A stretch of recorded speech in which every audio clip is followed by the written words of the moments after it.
Xin chào những người anh em của Mọt Game, em gái Mọt đã quay trở lại với các bạn rồi đây. Hôm nay chúng ta sẽ cùng đồng hành với một nhân vật trên con đường tìm hiểu sự thật đằng sau những hiện tượng tâm linh kỳ bí, thứ mà đến thời điểm hiện tại, ngay cả nền khoa học tối tân nhất cũng chưa giải thích thỏa đáng được.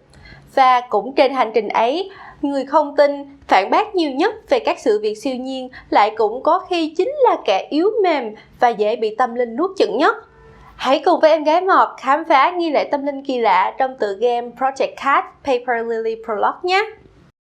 Game đang cảm nghiệm ở trong đây, Kim là bàn mất định hướng đông tây, không sao cả để Mọt Game trận lối. Follow me, anh em cứ theo tôi. Mọtgame.vn.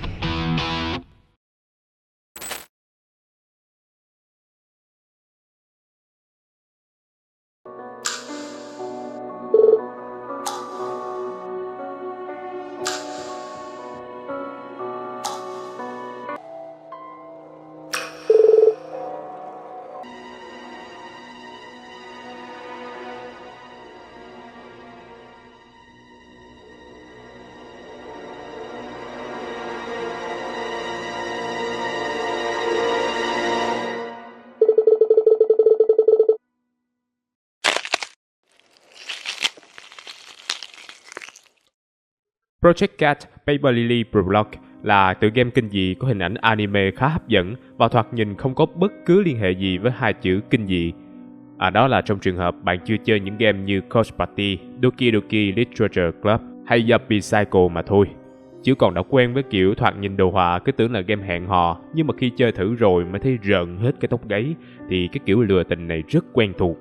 Tương tự như các người anh em cùng cha các ông nội kể trên, Project Cat Paper Lily Prologue là tựa game khá xoắn não khi có nhiều lựa chọn và kết cục để người chơi tò mò khám phá cho bằng hết, để rồi sau đó hoang mang với câu hỏi rốt cuộc cái kết nào mới thật sự là true ending. Đầu tiên hãy nói về tên gọi của trò chơi Project Cat Paper Lily Prologue. Theo thông tin từ nhà sản xuất Leaf 6010, tựa game này được phát triển trên Godot Engine và xuất hiện lần đầu tiên trên itch.io vào ngày 14 tháng 3 năm 2020. Theo như lời của nhà sản xuất thì Project Cat Paper Lily Prologue là phần game demo và phần game hoàn chỉnh vẫn đang trong quá trình sản xuất. Tuy vậy, Paper Lily Prologue vẫn là một phần khá hoàn chỉnh và có nhiều yếu tố để chúng ta khám phá. Nhân vật chính là Cat luôn có nhiều hơn một sự lựa chọn khi đối mặt với vấn đề cần giải quyết. Thậm chí, thực thể đen tối, thứ luôn ám ảnh Cat trong suốt trò chơi đã luôn miệng nói rằng liệu cô đã sẵn sàng để đối mặt với sự thật đau lòng từ những lựa chọn mà mình nghĩ là rất ổn kia hay không. Ngay từ đầu trò chơi, sự lựa chọn đã trở thành một vấn đề đầy ám ảnh khi Cat lỡ tay sát hại một sinh vật vô tội từ quyết định của mình. Thôi thì đó là quá trình trải nghiệm của mỗi người, nhưng trước khi dấn thân vào mớ rắc rối đó, hãy cùng tóm tắt một chút về trò chơi. Trong Project Cat Paper Lily, chúng ta sẽ được theo dõi câu chuyện về Cat, một nữ sinh dễ thương, thông minh, hóm hỉnh, có khả năng nắm bắt tâm lý của đối phương rất tốt dù chỉ thông qua một vài lần trò chuyện. Cat có sở thích hơi kỳ lạ khi cô luôn tò mò về những câu chuyện ma quỷ cũng như các nghi thức triệu hồi người chết. Để chứng thực các nghi thức triệu hồi đó có phải là một trò lừa bịp hay không, Cat cũng thường xuyên thực hiện chúng dù vài người bạn của cô từng cảnh báo rằng việc này không hay chút nào. Đi đêm lắm thì cũng có ngày gặp ma. Và đến một lần nọ khi thực hiện nghi lễ cùng các thành viên khác trong câu lạc bộ huyền bí, có những thứ không mong đợi đã tìm đến với Cat. Các nhân vật xuất hiện trong game. Cat, nhân vật chính của trò chơi, một nữ sinh thông minh nhưng có sở thích kỳ lạ, thường xuyên cố gắng thực hiện các nghi lễ có liên quan đến vấn đề tâm linh. Khi được hỏi, Cat chỉ cho rằng mình muốn chứng tỏ rằng đó không phải là một nghi thức thật sự hay chỉ là trò lừa bịp. Các thành viên khác trong câu lạc bộ huyền bí rất phiền lòng về điều này, bởi họ biết thật ra Cat tham gia vào nhóm chỉ để mục đích tìm kiếm các quyển sách hướng dẫn thực hiện các nghi lễ triệu hồi khác nhau. Cô không có nhiều bạn bè trong trường vì tính cách khá liều lĩnh và kiên trì với mục tiêu mình đặt ra. Tuy nhiên, có một số trường hợp cụ thể, Cat vẫn biết dừng lại đúng lúc nếu cảm thấy việc mình làm có thể gây hại cho bản thân hoặc những người xung quanh. Cat có mái tóc ngắn, vẻ ngoài khá xinh đẹp cùng với chiếc kẹp tóc đặc trưng ở bên trái. Julie, một thành viên của câu lạc bộ huyền bí đang thử trò cầu cơ tại trường học. Julie có vẻ ngoài xinh đẹp với mái tóc dài óng ả, luôn tỏ ra khá điềm tĩnh nhưng vẫn có thể mất kiểm soát cảm xúc trong một số tình huống nhất định. Đặc biệt là khi Cat thường xuyên có những lời mỉa mai về tính thực tế của các trò tâm linh mà câu lạc bộ đang thực hiện. Dù không được đề cập đến trong game, nhưng có thể Julie chính là hội trưởng của câu lạc bộ tâm linh, dựa trên vị trí ngồi cùng sự tin tưởng mà Saki và Keiya dành cho cô ấy. Saki, một trong 3 cô gái đang thử bản cầu cơ trong phòng câu lạc bộ huyền bí trước khi Kat xuất hiện. Saki có thái độ cáu kỉnh và hơi nóng tính khi bị Kat phân tích ra rằng trò cầu cơ chỉ là sự tưởng tượng và phản xạ có điều kiện của người thực hiện. Ngoài câu lạc bộ huyền bí thì Saki còn là thành viên của câu lạc bộ kịch nói và có sự ngưỡng mộ nhất định đối với Julie. Saki nhuộm tóc màu nâu và tạo kiểu cột đuôi ngựa. Keiya, thành viên nghiêm túc cuối cùng của câu lạc bộ huyền bí, thường xuyên theo đuôi Julie và Saki trong mọi hoạt động vì bản tính khá e thẹn và trầm lặng của mình. Theo lời nhận xét của Kat, Keiya sẽ luôn nghe theo sự sắp xếp của Julie và Saki bởi vì cô không có nhiều bạn bè, cũng không quá giỏi trong việc bày tỏ suy nghĩ của bản thân. Cô để tóc ngắn, thường xuyên ngồi im để nghịch khăn quàng cổ của mình nhằm che giấu sự căng thẳng cùng việc thiếu tự tin khi phát biểu ý kiến. Nghi lễ gọi hồn kỳ lạ và cái kết khó lường của các cô nữ sinh. Có một cô gái lạ tỉnh dậy trong một khu vườn cũng kỳ lạ không kém, gợi nhớ cho chúng ta về những bộ phim mất trí nhớ của quốc đảo Nhật Bản. Do nam chính không xuất hiện nên cô phải tiếp tục đi về phía trước để xem chuyện gì sẽ xảy ra. Trên đường đi, cô nhặt được một bông huệ tây màu trắng. Ở cuối con đường, cô gái nhìn thấy cánh cửa với 4 chiếc lọ, trong 3 chiếc đều cắm một bông huệ tây, giống với loài hoa mà cô nhặt được lúc nãy. Cánh cửa đang bị khóa, cô thầm nghĩ có lẽ nên cắm bông hoa vào chiếc lọ rỗng xem sao. Tuy nhiên, sau khi làm việc đó thì khung cảnh xung quanh bỗng nhiên biến đổi khi máu tràn ngập ở khắp mọi nơi. Còn trước mặt cô là một thực thể màu đen bí ẩn. Nó chỉ trích cô vì hành động vừa nãy, hơn nữa nó còn cho rằng cô chưa chuẩn bị tâm lý để đối diện với sự thật.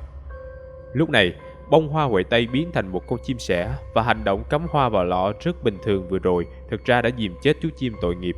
Cuối cùng nó nói, cô hãy đi đi, đừng bao giờ cố gắng trở lại nơi này, nếu không nó sẽ phải tự tay giết chết cô bằng cách của thế giới này. Cô gái giật mình tỉnh dậy. Lúc này, chúng ta biết đó chính là Kat, nhân vật chính của Project Cat Paper Lily Prologue. Nếu là người bình thường thì sẽ vô cùng sợ hãi vì nằm mơ thấy chuyện kỳ lạ khi ngủ quên ở phòng học, còn xung quanh thì tối đen như mực. Còn Kat thì lại tỏ ra khá can đảm khi chỉ chép miệng cảm thán, thật là một giấc mơ kỳ lạ. Sau đó cô nghe thấy tiếng la hét thất thanh ở căn phòng bên cạnh nên sang đó xem thử. Thì ra các thành viên của câu lạc bộ huyền bí đang thử chơi cầu cơ và miếng gỗ dịch chuyển đã làm vài người hoảng sợ gây ra âm thanh ồn ào như vậy. Lại nói về Kat thì đây là một nữ sinh rất là kỳ lạ. Có vẻ bề ngoài chuẩn hot girl nhưng thay vì quan tâm đến mỹ phẩm, thời trang, idol hay những điều bình thường đối với các nữ sinh khác thì Kat lại có hứng thú với những thứ siêu nhiên nằm ngoài tầm giải thích của nhân loại. Kat thường xuyên thử nghiệm với các nghi thức triệu hồi đó nhưng toàn bộ đều không có tác dụng, chỉ là trò hư cấu lừa gạt của những kẻ truyền bá mê tín dị đoan. Và vào một ngày nọ, cô nghe về một người bạn nói về một nghi thức triệu hồi và có người đã đồn rằng nó rất linh nghiệm. Tuy nhiên, bức thư ghi lại cách thực hiện nghi thức đang được cất giữ tại câu lạc bộ huyền bí, nên cách duy nhất để đọc được nó là phải tham gia vào câu lạc bộ này. Điều này gây hứng thú rất lớn cho Kat, nhưng bạn cô cũng cảnh báo rằng đừng cố đưa ông ấy trở lại, điều đó không tốt cho bất kỳ ai, nhưng Kat chỉ phớt lờ. Trở lại với cái đêm mà Kat ngủ quên ở trường đến tối và có giấc mơ kỳ lạ. Khi đến căn phòng đang thực hiện việc cầu cơ, cô thấy Saki và Keiya đang vô cùng sợ hãi, còn Julie thì lại cố gắng trấn an hai người bạn của mình.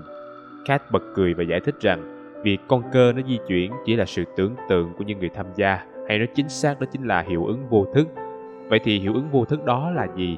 Đáp án là khi chúng ta thực hiện một hành động bất kỳ mà không hề nhận thức gì về điều đó.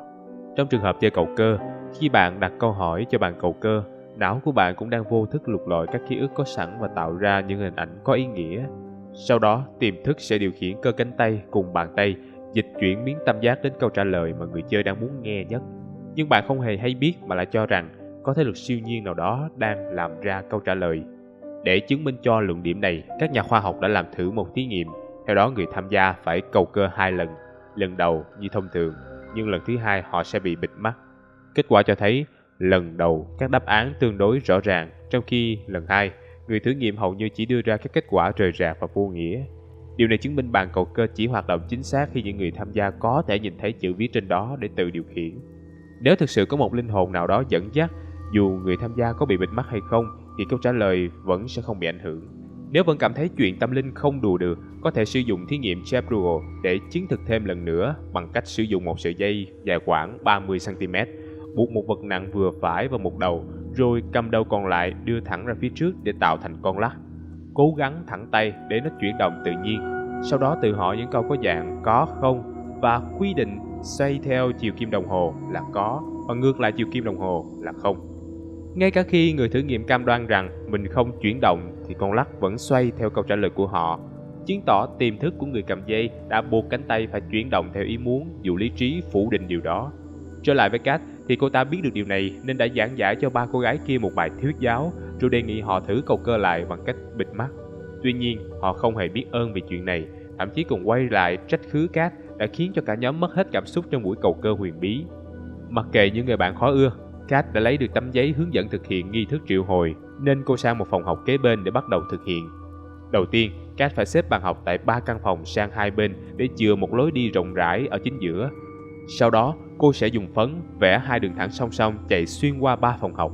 Sau khi vẽ xong thì phải kéo hết rèm cửa lại và tắt đèn.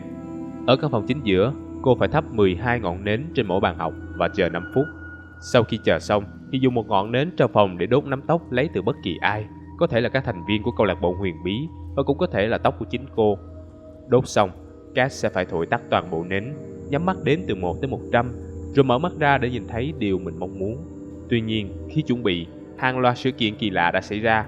Sau khi thắp 12 ngọn nến, Kat thấy không gian xung quanh bỗng trở nên vô cùng tối tăm. Dấu tay người xuất hiện trên kính và dường như có bóng ai đó di chuyển rất nhanh trong căn phòng đang thắp nến. Dù có rất nhiều dấu hiệu bất thường, nhưng với tính cách liều lĩnh và kiên trì với mục tiêu đặt ra, Kat vẫn mặc kệ mọi thứ để thực hiện cho bằng hết các bước trong nghi lễ. Tuy nhiên, khi vừa đốt xong tóc, toàn bộ nến trong phòng vụt tắt, nhưng Kat vẫn kiên trì đếm số từ 1 tới 100. Khi mở mắt, Kat nhận ra mình đã bị dịch chuyển đến một nơi kỳ lạ nào đó. Nhưng mà thay vì sợ hãi, cô lại mừng rỡ vì nghi thức đó đã có tác dụng. Đi tới phía trước để tìm hiểu, Kat cảm thấy hơi hoang mang khi tìm thấy nhiều cánh cửa không thể mở cùng nhiều thứ dịch nhớp nháp màu đen kinh tởm chảy ra từ các đường ống. Bên cạnh đó, quãng đường tiến lên phía trước cứ như là một vòng lặp vô tận khi các khung cảnh quen thuộc cứ từ từ hiện ra. Kat tiếp tục đi mãi cho đến khi tìm thấy một chìa khóa. Nhưng khi mở cửa thì cô lại được đưa trở về trường học. Có gì đó khá kỳ lạ khi nơi chốn này đáng lý ra rất quen thuộc, nhưng giờ đây là toàn những hành lang dài bất tận. Đang đi ngang qua một cửa sổ, Kat nhìn thấy bóng đen với đôi mắt đỏ rực đang nhìn mình chằm chằm. Khi tiến lại gần nó thì nó nói với cô bằng một giọng điệu rùng rợn: Mày biết mày đang ở đâu không nhóc? Mày đã chọn con đường không lối về, xuống thẳng địa ngục rồi. Kat giật mình bỏ chạy, nhưng âm thanh hằn học của bóng đen cứ văng vẳng bên tai cô. Nó chỉ trích sự tò mò của cô nữ sinh. Mày chưa từng nghĩ rằng nó sẽ đi xa đến mức này phải không? Chúc mừng mày đã chứng minh được nghi thức này linh nghiệm, nhưng đừng mong có thể trở về để kể cho bất kỳ ai. Điều này khiến Kat càng hoảng loạn hơn. Trong lúc chạy đi tìm đường thoát thân thì trên tường thỉnh thoảng lại xuất hiện một mảnh giấy, nhưng đó vẫn chỉ là lời mỉa mai độc địa của kẻ vô hình kia. Cuối cùng khi Kat bước vào một căn phòng không lối thoát, mảnh giấy trên tường là những dòng chữ: chuẩn bị tinh thần mắc kẹt ở đây cho đến chết đi. Lúc này Kat mới vô cùng hoảng loạn. Cô khóc lóc nức nở van xin kẻ vô hình: làm ơn hãy tha cho tôi, làm ơn hãy cho tôi ra khỏi nơi này, tôi chỉ muốn về nhà thôi, làm ơn phải có cách nào đó chứ. Ngay sau đó, Kat được dịch chuyển ra khỏi căn phòng kín để quay trở lại hành lang nơi mình đã tìm thấy chiếc chìa khóa. Có một cánh cửa đã mở sẵn gần đó.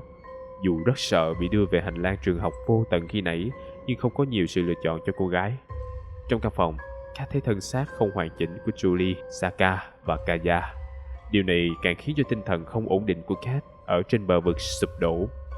Thu hết can đảm, đi theo vết máu vương vãi để tiến lên phía trước. Cuối cùng, Kat cũng nhìn thấy một cánh cửa màu hồng với dòng chữ Exit. Ban đầu, cánh cửa bị khóa, nhưng khi cô quay đi tìm cách hay bất cứ thứ gì đó có thể giúp mở khóa thì nó bất ngờ lại hé ra. Một thứ gì đó xuất hiện trước mặt Kat, và theo biểu cảm trên mặt của cô gái thì nó rõ ràng là vô cùng khủng khiếp. Kat run rẩy lẩm bẩm: Tôi chưa muốn chết. Sau đó, màn hình tối đi, chỉ còn lại âm thanh của thứ gì đó bị nhai ngấu nghiến, và Project Cat Paper Lily Prologue kết thúc tại đây.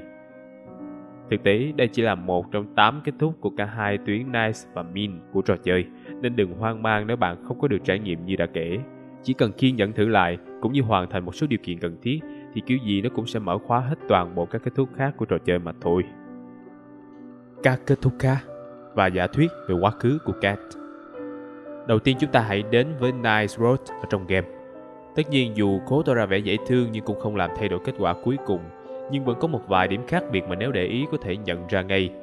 Đầu tiên, muốn theo tuyến Nice Road, Cat phải tỏ ra thân thiện với mọi người, đồng nghĩa với việc người chơi phải chịu khó trò chuyện và làm quen với từng cô gái trong câu lạc bộ huyền bí. Khi lấy tóc để thực hiện nghi lễ, Cat phải tự cắt tóc của mình cũng như lấy chìa khóa từ Saki để mở cửa phòng câu lạc bộ kịch nói. Mọi thứ sẽ vẫn giống như Mean Road, nhưng khi tương tác với xác của ba cô gái, Cat sẽ gọi tên riêng của từng người thay vì bí danh dựa trên kiểu tóc của họ. Ở cuối trò chơi, khi con quái vật xuất hiện lúc cánh cửa mở ra, Cat nói cô không muốn chết. Một giọng nói sẽ trả lời cô rằng, tại sao không chứ? Ai cũng nên thử một lần cho biết. Trong Mean Road, người chơi chỉ cần đạt được những vật phẩm cần thiết để thực hiện nghi lễ mà không quan tâm đến thái độ của ba cô gái kia. Tiếp đến là những kết thúc của game. Dead End K8 My Way. Khi Cat bị mắc kẹt trong phòng kín, Cat phải chọn mạnh mẽ lên chứ không phải làm ơn thả tôi ra. Cat vẫn hoảng loạn nhưng không cầu xin kẻ vô hình thả cô ra ngoài. Giọng nói kia bắt đầu mất đi sự kiên nhẫn trước khi im lặng hoàn toàn, bỏ mặc Cat ở đó. Cô muốn hét lên để có ai đó phát hiện và giúp đỡ mình, nhưng cuối cùng chỉ còn sự im lặng bao trùm tất cả. Dead End K7 Girls Night Out. 4 cô gái đã kẻ phấn trong 3 căn phòng và đọc được các quy tắc mở rộng cho nghi lễ tại phòng sinh hoạt của câu lạc bộ huyền bí. Sau đó, thay vì thực hiện nghi lễ, họ lại bước vào căn phòng ở hành lang phía tây. Cửa đang bị khóa nhưng có thể mở bởi bộ đồ nghề của Cat. Thì ra đây là nhà kho. 4 người tìm kiếm và phát hiện trong tủ đựng đồ có một hồ sơ nói về vụ kiện trường học và sự mất tích của một cô gái. Ngoài ra, Kaya và Cat cũng tìm thấy vài món đồ bị thất lạc của mình. Tiếp tục tiến lên, cả nhóm đi tới một hành lang lớn. Tại đây, một bóng đen xuất hiện để bảo các cô gái hãy quay lại. Do cảm thấy có gì đó không bình thường nên Julie, Saki và Kaya đồng ý, trong khi Cat lại muốn đi tiếp. Bóng đen tiếp tục nói rằng nếu cô chấp nhận tiến về phía trước, Cat sẽ tìm ra câu trả lời của mình, nhưng bù lại cô có thể sẽ mất đi tất cả. Vì vậy tốt nhất hãy bỏ đi ý định thực hiện nghi lễ này. Cuối cùng, dưới sự khuyên bảo của ba cô bạn, Cat đã đồng ý từ bỏ, nhưng cô có vẻ khá chán nản. Khi rời khỏi hiện trường, Kaya nói rằng trông Cat có vẻ thất vọng, nên để bù đắp, cả ba sẽ mời cô đi hát karaoke với họ. Cat đồng ý và tin rằng có lẽ mọi chuyện sẽ tốt đẹp hơn theo cách này. Dead End K6 Snip Snip. Mọi thứ đã chuẩn bị xong, cả Julie, Saki và Kaya đều đồng ý giúp Cat thực hiện nghi lễ này, nhưng thay vì bắt đầu, cô lại dùng kéo cắt trụi hết những cái cây trong 3 phòng học. Ba người kia cảm thấy hành vi này quá điên rồ nên muốn ngăn Cat lại, nhưng không được, nên đã tức giận và rời đi. Bị những người bạn mới bỏ rơi, Cat cảm thấy khá tệ nên cũng bỏ dở nghi thức để về nhà. Dù không được đề cập đến, nhưng có lẽ cũng giống như Dead End K2. Tờ giấy ghi chú các bước chuẩn bị cho nghi lễ sẽ biến mất, không dấu vết, và Cat sẽ không bao giờ có thể thực hiện lại nó. Dead End K5 Party Wipe. Julie, Saki và Kaya đồng ý giúp Cat thực hiện nghi lễ.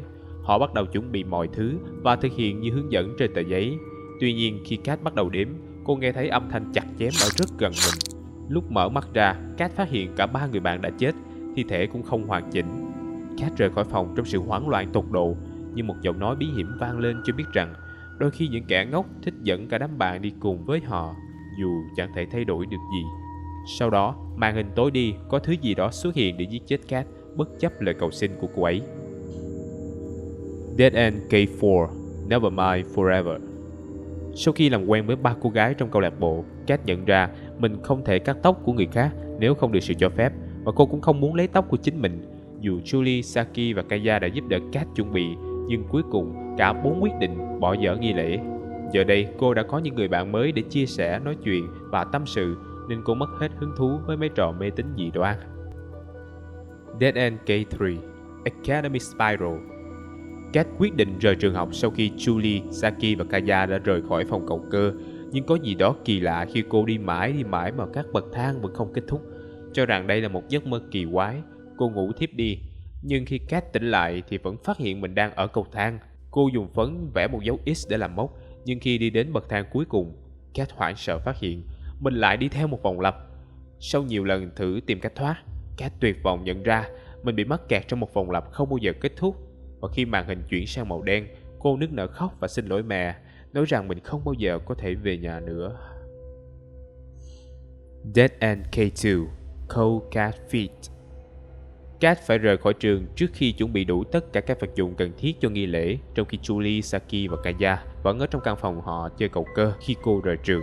Điều này đồng nghĩa với việc Cat sẽ bỏ dở nghi lễ. Sau đó, cô hối hận và muốn thực hiện lại, nhưng mảnh giấy ghi chú về các bước chuẩn bị đã biến mất không dấu vết. Cảm thấy hụt hẫng, Cat tự an ủi bản thân mình rằng dù sao đó cũng chỉ là một trò lừa đảo, nhưng cảm thấy có chút tiếc nuối vì không bao giờ biết được nghi thức có linh nghiệm hay không. True and K1 Curiosity Killed the Cat. Khi Cat mắc kẹt trong phòng kín, người chơi phải chọn hội thoại làm ơn thả tôi ra thay vì mạnh mẽ lên. Sau khi cánh cửa có chữ exit mở ra, Cat nhìn thấy con quái vật và bị nó giết chết, nhưng chúng ta sẽ có thêm 2 đoạn cắt cảnh. Một đoạn nói về việc Cat và cô gái giấu tên đang trò chuyện. Cô ta cảnh báo rằng Cat sẽ không thể tìm thấy ông ấy bằng nghi thức này. Đoạn cắt cảnh còn lại cho thấy lúc Cat bị mắc kẹt ở hành lang vô tận tại trường học. Trong một căn phòng, chúng ta sẽ thấy phiên bản trẻ hơn của cô và một người đàn ông đang ngồi xoay lưng lại. 2 bóng hình này sẽ biến mất nếu Cat cố đến gần. Quan sát xung quanh thì cô thấy 2 bức ảnh chụp gia đình bị xóa mất gương mặt.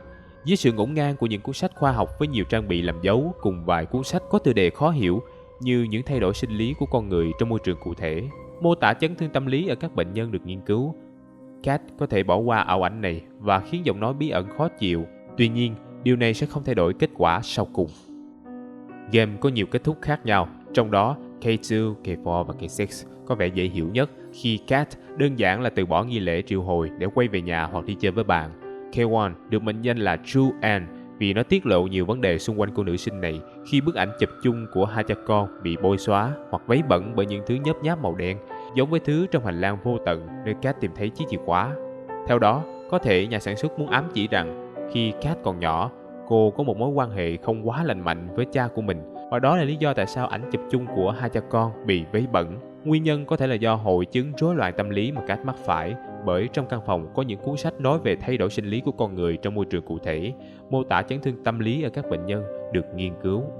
Tuy nhiên không rõ vì sao khi cha mình qua đời, Cat lại cố gắng nói chuyện với linh hồn của ông ta. Điều này được chứng tỏ qua việc Cat luôn thử nghiệm mọi nghi thức gọi hồn mà mình nghe được. Người bạn giấu tên của cô có lẽ biết chuyện này, nên dù chỉ cho Cat cách tìm mảnh giấy hướng dẫn thực hiện nghi thức ở câu lạc bộ huyền bí, nhưng vẫn cảnh báo rằng Cat sẽ không thể tìm thấy ông ấy bằng nghi thức này. Về phần Cat, cô muốn gặp lại cha mình để làm gì? Để nhớ lại những ký ức mơ hồ ngày bé, hay hỏi ông những bí mật riêng tư giữa hai người? Không rõ ràng lắm, nhưng từ các câu nói mà thực thể màu đen cảnh báo ở đầu game, có thể thấy đó là những chuyện không quá vui sướng. Thậm chí, thực thể này phải chăng là một nhân cách khác của Cat? Khi sâu thẳm trong tiềm thức, cô luôn tìm mọi cách ngăn mình mở ra cánh cửa của sự thật. Nếu xét theo góc độ, Cat là một kẻ có thần kinh không ổn định vì các sang chấn tâm lý khi còn nhỏ, thì các kết thúc K3, K5 và K8 cũng khá là dễ hiểu khi người bệnh sẽ có những phản ứng khác thường. Trong khi K3 thì Cat đã bị mắc kẹt trong tâm trí của mình khi liên tục đi xuống một cầu thang vô tận mà không thể thoát ra ngoài. K5 rất đen tối khi Cat đã giết chết hết cả 3 cô gái trong câu lạc bộ huyền bí, sau đó tự sát, nhưng trong đầu cô vẫn nghĩ rằng đó là do một con quái vật vô hình ra tay. K8 là hình ảnh Cat đối thoại với chính mình trong tâm trí, sau đó ngồi yên lặng một chỗ không quan tâm đến những thứ xung quanh nữa, biểu hiện rất phổ biến ở những người có vấn đề về tâm lý. Riêng K7 là một trường hợp phức tạp khi các manh mối để lại quá mơ hồ. Cô gái mất tích là ai và người nào đã khởi kiện trường học vì vụ mất tích đó? Vì sao chỉ có Kaya và Cat tìm thấy những món đồ bị thất lạc của mình? Dù sao, đây cũng là cái kết tương đối đẹp khi cuối cùng Cat cũng chấp nhận đi hát karaoke với mấy cô bạn, ngụ ý rằng cô đã thôi không muốn tìm hiểu về quá khứ và chấp nhận với cuộc sống thực tại. Và đó là hành trình tìm hiểu về các hiện tượng siêu nhiên của Cat. Một cô gái luôn tỏ thái độ hoài nghi về tất cả những điều huyền bí, nhưng nếu ngẫm nghĩ kỹ, chúng ta có thể thấy được rõ ràng từ đầu đến cuối Cat mới là người dành trọn niềm tin vào tâm linh nhất. Bởi nếu không thì làm sao một cô gái có ngoại hình, có cuộc sống đáng mơ ước thế kia lại tuyệt giao mọi cơ hội để có thể có một cuộc sống bình thường như bao người, để rồi cứ tất tả ngược xuôi tìm kiếm một sự huyễn hoặc, thứ mà cô luôn cho rằng đúng đắn, đó chính là vạch trần mê tín dị đoan, cuối cùng lại kéo cô ấy vào trong lòng tâm linh huyền bí. Bạn có suy nghĩ gì thêm về trường hợp này? Hãy để lại dưới phần bình luận nha. Một lần nữa cảm ơn các bạn đã chọn xem Mọt Game, và chúng mình luôn có quà tặng để tri ân sự ủng hộ của mọi người vào lúc 18 giờ thứ 3, 5, 7 chủ nhật hàng tuần với những video clip thú vị khác. Tạm biệt. Em đang cảm nghiệm ở trong đây, Kim là bạn mất định hướng đông tây.